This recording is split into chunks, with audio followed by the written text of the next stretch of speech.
સુરત શહેર પોલીસ દ્વારા no drugs in Surat city અભિયાન ચલાવવામાં આવી રહ્યું છે। આ અભિયાન અંતર્ગત અત્યાર સુધીમાં અનેક ડ્રગ્સ પેડલરો, ગાંજો વેચનારા તેમજ અન્ય માદક પદાર્થનું વેચાણ કરનારા ઇસમોની પોલીસ દ્વારા ધરપકડ કરવામાં આવી છે।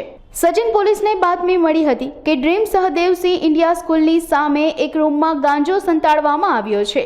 તેથી બાતમીના આધારે સચિન પોલીસ દ્વારા તપાસ કરવામાં આવી હતી। તપાસ દરમિયાન રૂમમાંથી 2 કિલો 980 ગ્રામ ગાંજાનો જથ્થો મળી આવ્યો હતો। આ ઉપરાંત ગાંજાના જથ્થા સાથે પોલીસ દ્વારા 3 ઇસમની ધરપકડ કરવામાં આવી હતી। સચિન પોલીસ સ્ટેશનમાં સચિન પોલીસને એક ઇનપુટ મળેલ કે સ્લમ બોર્ડ એરિયામાં એક નીરજ બૈજનાથ કરીને એક ઈસમ રહે છે અને એના ઘરે ગાંજાનો જથ્થો પડેલો છે। એ બાતમી આધારે કાયદેસર કાર્યવાહી કરવા માટે પંચો સાથે સચિન પોલીસની ટીમ સ્થળ ઉપર ગયેલ તો એના ઘરે નીરજ બૈજનાથ સિંહ ઉપરાંત અન્ય 2 ઈસમો મળી આવેલ। એક વિકાસ રાધેશ્યામ તિવારી અને એક વિકેશ શ્રીકાંત મોરિયા। આ ત્રણેય ઈસમોની અંગ જડતી તેમજ એ એના ઘરની જડતી કરતાં એક ગાંજા જેવો પદાર્થ મળી આવેલ।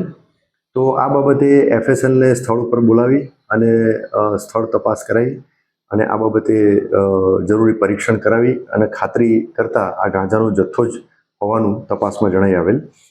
ગાંજાનું જથ્થાનું વજન કરતાં કુલ 2 કિલો 980 કિલોગ્રામ જથ્થો હતો। 1 કિલોગ્રામની કિંમત 10,000 ગણી અને ટોટલ 29,800 રૂપિયાનો જથ્થો તપાસ અર્થે કબજે કરવામાં આવેલ। ગાંજાના જથ્થા સિવાય આ 3 આરોપી હતા એના 3 પાસેથી એક મોબાઈલ મળી આવેલા એ અને એક આરોપીનું 2 વ્હીલર હતું એ એમ કરી અને ટોટલ 82,800નો મુદ્દામાલ તપાસ અર્થે કબજે કરવામાં આવેલ। આ 3 આરોપીની પૂછપરછ કરતા અને તપાસ દરમિયાન જે હકીકત મળી આવેલી હતી એ પુરાવા મળી આવેલા હતા એને ધ્યાને લેતા 3 આરોપીઓની ગુનામાં સંડોવણી હતી એટલે આ 3 આરોપી વિરુદ્ધમાં સચિન પોલીસ સ્ટેશનમાં NDPS એક્ટ હેઠળ ગુનો દાખલ કરવામાં આવેલો।